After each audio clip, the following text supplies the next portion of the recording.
Welcome to Luca is a Billionaire, where the only thing I invest in is your answers.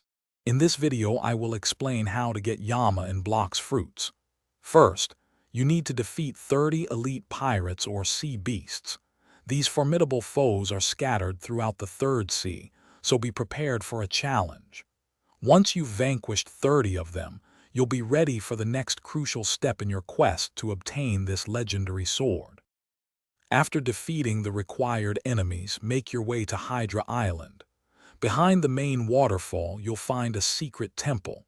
Inside, you'll encounter ghosts guarding the sword. Defeat these ghosts, and then you can attempt to pull Yama from the stone. To obtain Yama, you don't actually complete trials from altars in the same way as Tashida. Instead, after defeating the 30 elite pirates or sea beasts, you go directly to Hydra Island. There, you'll find the Yama sword behind a waterfall. You'll need to break a wall and defeat some ghosts to reach it.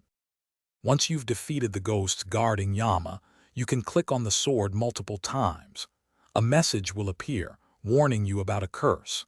If you've completed the 30 elite pirate or sea beast kills, you have a 100% chance of obtaining the sword without dying. Click it again, and Yama will be yours.